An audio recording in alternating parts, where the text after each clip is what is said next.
ఈ video specially అమ్మాయిల కోసం, టీనేజ్లో ఇప్పుడు చదువుకుంటూ ఉంటారు కదా వాళ్ళ కోసం.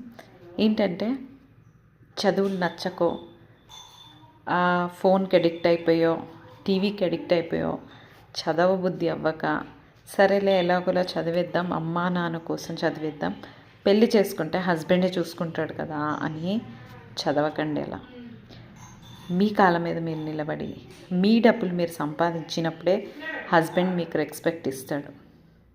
ఒకవేళ మీరు టైం బాగోలేక చదవక సరే పెళ్ళి చేసేసుకున్నారు అంటే ప్రతి ఒక్క రూపీకి మీరు ఆన్సర్ చేయాల్సి వస్తుంది. ఆఫీస్లో కంటే ఘోరంగా ఇంట్లో ప్రతి ఒక్క రూపీకి ఇది నేను ఇది కొన్నా అనేదే ఉంటుంది. కానీ సరే తనకిస్తే తను సమ్ అమౌంట్ జాగ్రత్తగానే వాడుతుంది అనే నమ్మకం హస్బెండ్లకు ఉండదు. సో మనం ఆడపిల్లలం, మన కాళ్ళ మీద మనం నిలబడాలి. మనం దేనికి తగ్గేది లేదు. ఏమంటారు?